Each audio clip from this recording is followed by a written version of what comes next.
Hello students, welcome to our channel vision Guru. ఇవాళ మనం 8th class Hindi text బుక్లోని 11th lesson Bhai ka Prem ఈ లెసన్కి సంబంధించినటువంటి క్వశ్చన్ అండ్ ఆన్సర్స్ డిస్కస్ చేద్దాము. సో ఈ లెసన్ ఎక్స్ప్లెనేషన్ అనేది ఆల్రెడీ వీడియో అప్లోడ్ చేస్తున్నానండి. ఎవరైనా చూడని వాళ్ళు ఉంటే నేను వాళ్ళకు కూడా లింక్ డిస్క్రిప్షన్లో ఇస్తాను, వెళ్ళి ఒకసారి మీరు చూడొచ్చు. అయితే భాయి కా ప్రేమ్ ఇందులో ఫస్ట్ మనం సోచియే బోలియే ఈ ఇమేజ్కి సంబంధించినటువంటి క్వశ్చన్ అండ్ ఆన్సర్స్ చూద్దాము. ఫస్ట్ క్వశ్చన్ చూడండి, చిత్రమే క్యా క్యా దిఖాయి దే రహా హై. ఇక్కడ ఇచ్చినటువంటి ఇమేజ్లో మీకు ఏమేం కనిపిస్తూ ఉన్నాయి?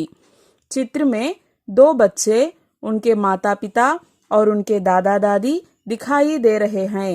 उनके हाथ में खाना पानी भी है. ఇక్కడ ఒక ఉమ్మడి కుటుంబం అనేది మనకి కనిపిస్తూ ఉందన్నమాట. అయితే ఇక్కడ ఇద్దరు పిల్లలు కనిపిస్తున్నారు, వాళ్ళ పేరెంట్స్ అలాగే వాళ్ళ గ్రాండ్ పేరెంట్స్ కూడా కూర్చొని ఉన్నారు. వీళ్ళంతా ఇక్కడ భోంచేస్తూ ఉన్నారనమాట. వే క్యా కర్ రహే హై, వే సాత్ బైఠకర్ ఖానా ఖా రహే హై. వారందరూ అక్కడ ఏం చేస్తున్నారు అంటే కూర్చొని భోంచేస్తున్నారు. థర్డ్ క్వశ్చన్, మిల్ జుల్కర్ రెహనా క్యూ జరూరీ హై. కలిసిమెలిసి ఉండడం ఎందుకు అంటే ఎందుకు మనం కలిసిమెలిసి ఉండాలి, కలిసిమెలిసి ఎందుకు జీవించాలి?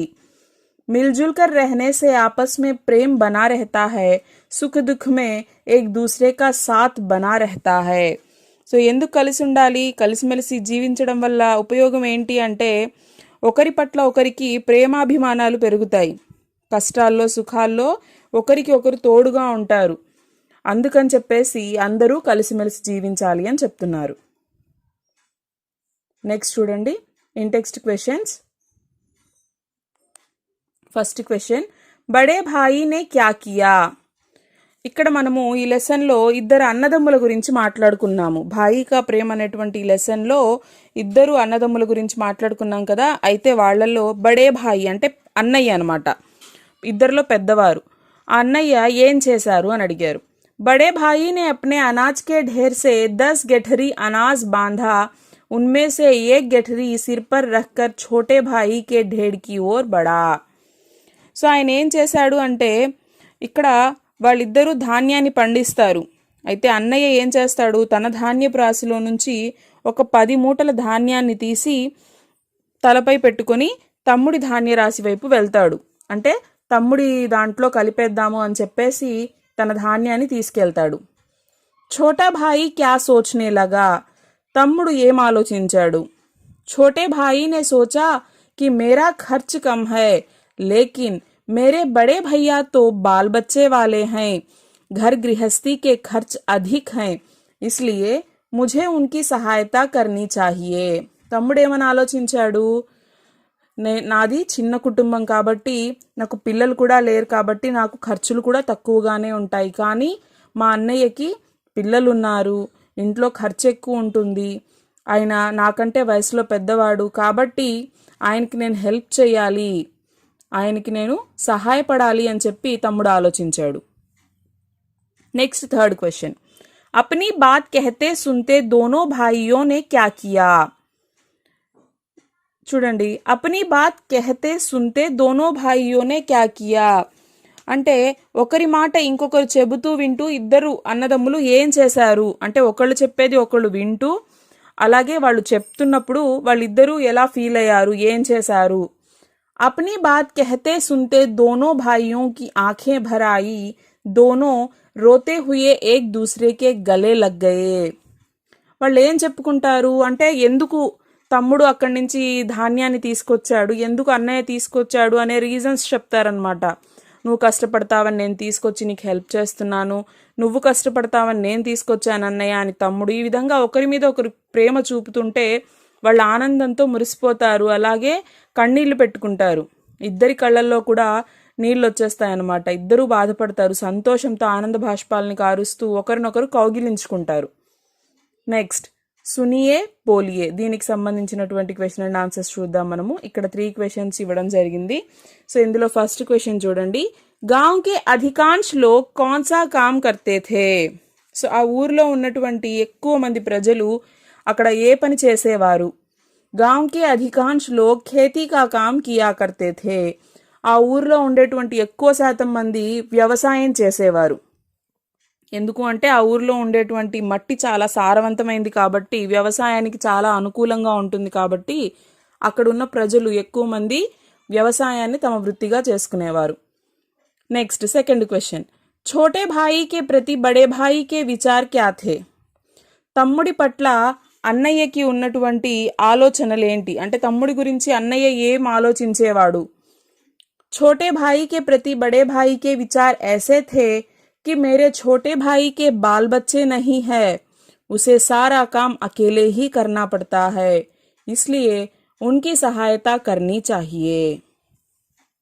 ఇక్కడ చూడండి, ఇందాక మనకి అన్నయ్య చెప్పినవి ఇక్కడ మనం తమ్ముడు చెప్పినవి మనం ఇందాక క్వశ్చన్లో చూసాం. ఇక్కడ తమ్ముడి పట్ల అన్నయ్య ఏమని ఆలోచిస్తున్నాడు అంటే, छोटे भाई के प्रति बड़े भाई के विचार ऐसे थे कि मेरे छोटे भाई के बाल बच्चे नहीं है, నా తమ్ముడికి పిల్లలు కూడా లేరు, ఉసే సారా కామ్ అకేలే హీ కర్నా పడతా హై, కాబట్టి సహాయం చేయడానికి కూడా తమ పిల్లలు లేరు, వాడొక్కడే పని చేసుకోవాలి, ఒక్కడే కష్టపడాలి, ఇస్లియే ఉన్కి సహాయత కర్నీ చాహియే, కాబట్టి నా తమ్ముడికి నేను సహాయపడాలి, అప్పుడు వాడు కొంచెం ఎక్కువ కాలం కష్టపడకుండా కాస్త సేద తీరుతూ ఇంట్లో కూర్చుని హాయిగా తింటాడు, కుటుంబాన్ని పోషిస్తాడు అని చెప్పేసి వాళ్ళ అన్నయ్య ఆలోచించాడట. छोटे भाई के स्थान पर आप होते तो क्या करते? తమ్ముడి ప్లేస్లో ఒకవేళ మీరున్నట్లయితే మీరేం చేస్తారు అని అడిగారు. कहानी में छोटे भाई के स्थान पर यदि मैं होता तो मैं भी बड़े भाई के प्रति ऐसा ही विचार रखता और उनकी सहायता जरूर करता. ఒకవేళ నేను తమ్ముడి ప్లేస్లో ఉన్నట్లయితే, ఈ లెసన్లో చెప్పినట్టుగా తమ్ముడి ప్లేస్లో నేను ఉన్నట్లయితే నేను కూడా అలాగే ఆలోచిస్తాను, అంటే అన్నయ్య కష్టం గురించి తన సుఖం గురించి ఆలోచిస్తాను, నేను కూడా ఖచ్చితంగా అన్నయ్యకి సహాయం చేస్తాను అని చెప్తున్నారు. నెక్స్ట్ పढ़िए కాలం, ఇందులో ఫస్ట్ వన్ చూడండి, पाठ के आधार पर वाक्य पढ़कर कोष्टक में हाँ या नहीं लिखिए. సో పాఠాన్ని ఆధారంగా చేసుకొని ఈ లెసన్ని బేస్ చేసుకొని ఇక్కడ ఇచ్చినటువంటి సెంటెన్సెస్ని చదివి ఒకవేళ ఈ సెంటెన్స్ కరెక్ట్ అయినట్లయితే హా అని, రాంగ్ అయినట్లయితే నహి అని చెప్పేసి మీరు ఆన్సర్స్ ఇక్కడ బ్రాకెట్లో రాయాల్సి ఉంటుంది. ఫస్ట్ సెంటెన్స్ చూసినట్లయితే, గాంవ్కి మిట్టి బహుత్ ఉపజావు థీ, ఆ ఊర్లో ఆ గ్రామంలో ఉన్నటువంటి మట్టి చాలా సారవంతమైనటువంటి మట్టి. హా, इस वर्ष पूरे गांव में फसल अच्छी हुई थी, ఈ సంవత్సరం పంటలు బాగా పండాయి ఆ ఊర్లో. హా, छोटा भाई बाल बच्चे वाला था, తమ్ముడికి పిల్లలు కూడా ఉన్నారు. నహి, పిల్లలు ఎవరికి ఉన్నారు? వాళ్ళ అన్నయ్యకు ఉన్నారు. दोनों भाइयों ने एक दूसरे की ओर देखा, ఇద్దరు ఒకరి ముఖాలు ఒకరు చూసుకున్నారు. ఎప్పుడు? ధాన్యపు మూటలు అక్కడ ఎక్స్చేంజ్ చేసుకునేటప్పుడు. కాబట్టి ఈ సెంటెన్స్ కరెక్ట్. హా, వే ఏక్ దూసరే సే టకరా గయే, సో ఒకరికొకరు ఎదురుపడ్డారు వాళ్ళు అవి ఎక్స్చేంజ్ చేసుకునేటప్పుడు, కాబట్టి హా. నెక్స్ట్ వన్, వాక్య పడకర్ ఉచిత శబ్ద సే ఖాళీ జగహ్ భరియే, ఇక్కడ సెంటెన్స్ చదివి బ్లాంక్స్ని ఫిల్ చేయాల్సి ఉంటుంది. సో ఆన్సర్స్ అనేవి సైడ్లో మనకి ఇక్కడ బ్రాకెట్లో ఇస్తారు. టూ ఆప్షన్స్ ఉన్నాయి, అందులో ఏది కరెక్ట్ వన్ అనేది ఐడెంటిఫై చేసి బ్లాంక్ని ఫిల్ చేయాలి. సో ఇక్కడ చూసినట్లయితే ఆన్సర్స్ ఇక్కడ నేను గ్రీన్ కలర్ మార్క్లో ఇచ్చున్నాను, మీకు సెంటెన్స్లో చూడొచ్చు. ఫస్ట్ సెంటెన్స్ చూద్దాము. दोनों भाई हमेशा एक दूसरे की डैश की बात सोचा करते थे. किसकी बात सोचा करते थे? भलाई की बात सोचा करते थे. दोनों में बड़ा प्रेम था. दोनों में बड़ा क्या था? प्रेम था. खलिहान में सबके अनाज के ढेर लगे थे. सबके क्या लगे थे? अनाज के ढेर लगे थे. गेठरी सिर पर रखकर छोटे भाई के डैश की ओर चल पड़ा, ढेर की ओर चल पड़ा. अपनी बात कहते सुनते दोनों डैश की आंखें भर आई भाइयों की. नेक्स्ट वन, पाठ के आधार पर अधूरे वाक्यों को पूरा कीजिए. సో లెసన్ని బేస్ చేసుకొని ఇక్కడ ఇచ్చినటువంటి ఇన్కంప్లీట్ సెంటెన్సెస్ని కంప్లీట్ చేయాలి మనము. సో ఇక్కడైతే మనకి సెంటెన్సెస్ ఇచ్చేస్తున్నాము, ఫుల్గా కంప్లీట్ చేసేసి ఇచ్చాను నేను. ఆన్సర్స్ అనేవి గ్రీన్ కలర్లో ఉన్నవి. సో ఫస్ట్ ఒక్కొక్క సెంటెన్స్ నేను చదివి చెప్తాను మీకు. ఫస్ట్ వన్, उनके घर अलग अलग थे पर दोनों में बड़ा प्रेम था. बड़ा भाई लेटे लेटे सोचने लगा, मेरे 2 बच्चे हैं। दोनों भाई धीरे धीरे एक दूसरे के अनाज के ढेर की ओर बढ़ रहे थे। मैं जवान हूँ, जितना चाहे उतना काम कर सकता हूँ और कहीं भी जा सकता हूँ। खेती का सारा काम तुम्हें अकेले संभालना पड़ता है। సో ఇవి సెంటెన్సెస్ అన్నమాట. నెక్స్ట్ చూడండి. గద్యాంశ్ పढ़कर दिए गए प्रश्नों के उत्तर एक वाक्य में लिखिए. ఇక్కడ ఒక ప్యాసేజ్ ఇచ్చారు మనకి. సో అయితే మనం ఏం చేయాలి, ఈ ప్యాసేజ్ని జాగ్రత్తగా చదివి దాని కింద ఇచ్చినటువంటి క్వశ్చన్స్కి ఆన్సర్స్ రాయాల్సి ఉంటుంది. అయితే ఆ క్వశ్చన్స్కి ఆన్సర్స్ మరెక్కడో లేవు, ఈ ప్యాసేజ్లోనే ఉంటాయి. సో కాబట్టి మనం జాగ్రత్తగా ప్యాసేజ్ని అర్థం చేసుకున్నాము అంటే ఈజీగా ఆ క్వశ్చన్స్కి ఆన్సర్స్ రాయొచ్చు. एक वृद्ध महिला रेलगाड़ी से सफर कर रही थी. अपनी मुट्ठी से कुछ बाहर फेंकती जा रही थी. एक सहयात्री ने पूछा, यह आप क्या फेंक रही है? उस महिला ने जवाब दिया, ये सुंदर फूलों और फलों के बीज हैं. मैं इन्हें इस उम्मीद से फेंक रही हूँ कि इनमें से कुछ भी अगर जड़ पकड़ ले तो लोगों को इनसे कुछ फायदा होगा. సో చూడండి, एक वृद्ध महिला అంటే ఒక ముసలావిడ రేల్ గాడీ సే సఫర్ కర్ రహీ థీ, ట్రైన్లో జర్నీ చేస్తుందన్నమాట. అప్ని ముఠ్ఠీ సే కుచ్ బాహర్ ఫేంక్తీ జా రహీ థీ. ఆవిడ ఏం చేస్తోంది, ట్రైన్లో కూర్చొని చేతిలో ఏవో ఉన్నాయి, అవి విండోలో నుంచి బయటికి విసిరేస్తూ ఉందట. ఏక్ సహయాత్రినే పూఛా, యహ ఆప్ క్యా ఫేంక్ రహీ హై. సో ఆవిడతో పాటు ప్రయాణించేటువంటి ఒక కో ప్యాసింజర్ అడిగారు, ఏంటండి మీరు బయటికి విసిరేస్తూ ఉన్నారు ఇందాకటి నుంచి, ఏంటది అని అడిగారు. ఉస్ మహిళానే జవాబ్ దియా, ఏ సుందర్ ఫూలో और फलों के बीज हैं. ఆవిడేం చెప్పింది, ఇవి అందమైనటువంటి పువ్వుల అలాగే పండ్ల చెట్ల విత్తనాలు. मैं इन्हें इस उम्मीद से फेंक रही हूँ कि इनमें से कुछ भी अगर जड़ पकड़ ले तो लोगों को इनसे कुछ फायदा होगा. ఇవి విత్తనాలు అంటే మొక్కల విత్తనాలు నేను ఇలా విసిరేస్తూ ఉన్నాను. సో వీటిల్లో కొన్ని అయినా సరే మొలకెత్తితే ప్రజలకి ఎంతో దీనివల్ల ఉపయోగం ఉంటుంది అని చెప్పేసి ఆవిడ చెప్పారు. అయితే ఇప్పుడు క్వశ్చన్స్ చూద్దాము. ఫస్ట్ క్వశ్చన్, వృద్ధ మహిళ కిస్మే సఫర్ కర్ రహీ థీ. ఆ ముసలావిడ ఎందులో ప్రయాణిస్తూ ఉన్నారు? వృద్ధ మహిళ రేల్ గాడీ మే సఫర్ కర్ రహీ థీ. సహయాత్రినే క్యా పూఛా, ఆ కో ప్యాసింజర్ ఆవిడ్ని ఏం అడిగారు? సహయాత్రినే పూఛా, ఆప్ క్యా ఫేక్ రహీ హై, మీరు ఏం విసిరేస్తున్నారు అని అడిగారు. వృద్ధ మహిళ క్యా ఫేక్ రహీ థీ, అయితే ఆ ముసలావిడ ఏ విసిరేస్తూ ఉన్నారు? వృద్ధ మహిళ సుందర్ ఫూలో और फलों के बीज फेंक रही थी. కొన్ని పూల మరియు పండ్ల మొక్కల విత్తనాలని ఆవిడ విసిరేస్తూ ఉన్నారు. ఫూలో और फलों के पेड़ों से किन्हें फायदा होगा. ఆ పువ్వులు అలాగే పండ్ల మొక్కల వల్ల, చెట్ల వల్ల ఎవరికి ఉపయోగం ఉంటుంది? ఫూలో और फलों के पेड़ों से लोगों को फायदा होगा, ప్రజలకి ఉపయోగం ఉంటుంది. జడ్ కా సమానార్థి శబ్ద్ క్యా హై? జడ్ అంటే ఏంటి అంటే అదే అర్థాన్ని ఇచ్చేటువంటి ఇంకొక వర్డ్ అడిగారు ఇక్కడ. జడ్ కా సమానార్థి శబ్ద్ హై మూల్. జడ్ అన్నా మూల్ అన్నా వేరు అని అర్థం, రూట్, వేరు అని.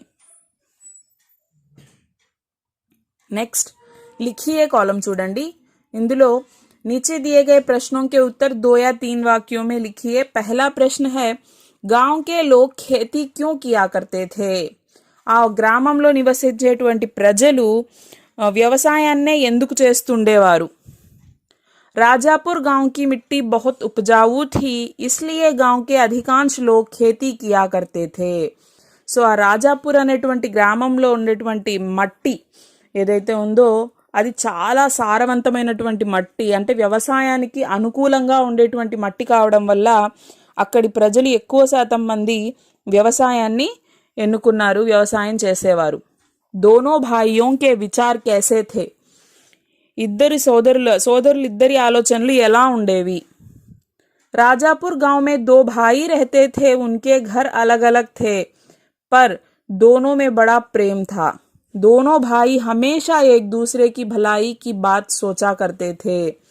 సో రాజాపూర్ అనేటువంటి ఆ గ్రామంలో ఇద్దరు సోదరులు ఉండేవారు, ఇద్దరు అన్నదమ్ములు ఉండేవారు. వారి ఇల్లు మాత్రమే వేరువేరు, కానీ వారికి ఒకరంటే ఇంకొకరికి ఎంతో ప్రేమ.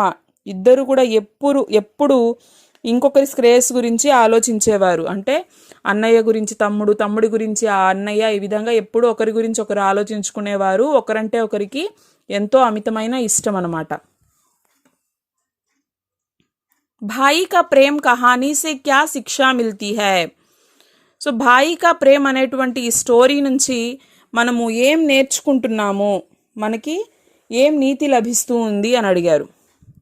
भाई का प्रेम कहानी में दोनों भाइयों के बीच आत्मीय भावनाएं थी.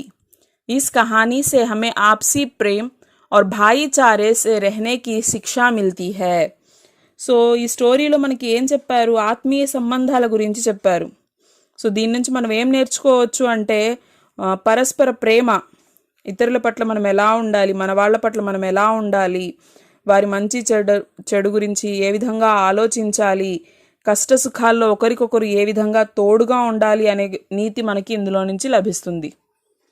నెక్స్ట్, భాయి కా ప్రేమ్ కహానీ కా సారాంశ్ అప్నే శబ్దో మే లిఖియే. చూడండి, మొత్తం భాయి కా ప్రేమ్ అనేటువంటి ఆ స్టోరీ సారాంశం చూద్దాము. राजापुर एक गांव था. वहाँ 2 भाई रहते थे. वे बड़े प्रेम से रहते थे. రాజాపూర్ అనేటువంటి ఒక గ్రామం ఉండేది. అక్కడ ఇద్దరు అన్నదమ్ములు నివసించేవారు. ఇద్దరు చాలా ప్రేమగా ఉండేవారు, ఒకరంటే ఒకరికి చాలా ప్రేమ. दोनों एक दूसरे की अच्छाई ही सोचा करते थे. गांव में पैदावार अच्छी हुई थी. बड़े भाई ने छोटे भाई की अच्छाई सोची. वह अपने अनाज का कुछ भाग छोटे भाई के अनाज की राशि में डालने गया. छोटा भाई भी ठीक उसी तरह सोचकर अपने अनाज की कुछ राशि बड़े भाई के अनाज की राशि में डालने गया.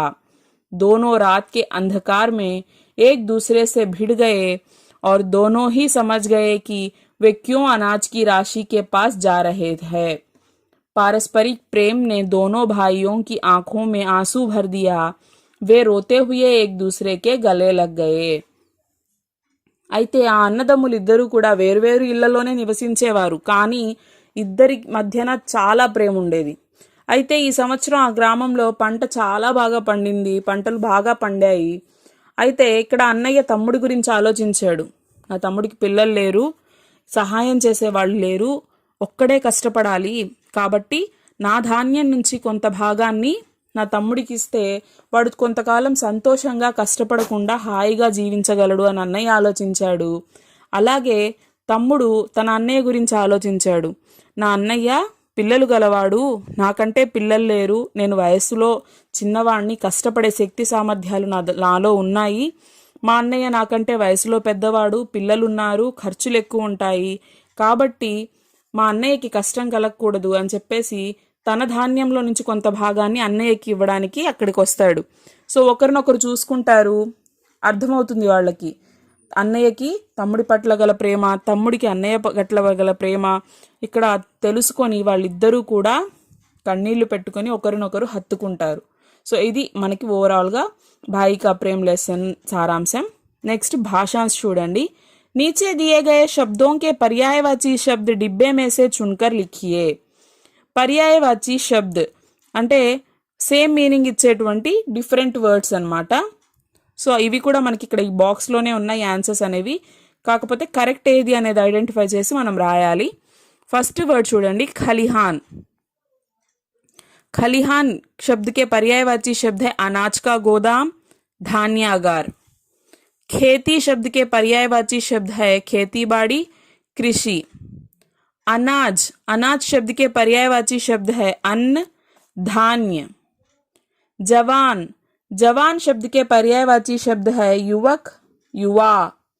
फायदा, फायदा शब्द के पर्यायवाची शब्द है लाभ, मुनाफा. नेक्स्ट कॉलम, रेखांकित शब्द का विलोम शब्द वाक्य में पहचान कर लिखिए.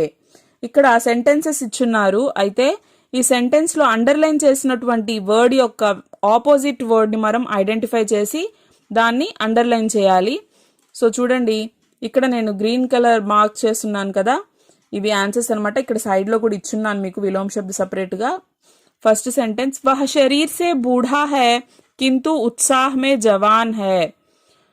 సో ఇక్కడ చూడండి, బూఢా ఇక్కడ మిస్టేక్ అయింది మనకి. ఇక్కడ జవాన్ ఆన్సర్, ఉత్సాహం మనకి గ్రీన్ మార్క్ లో వచ్చింది, మీరు గమనించండి కొంచెం.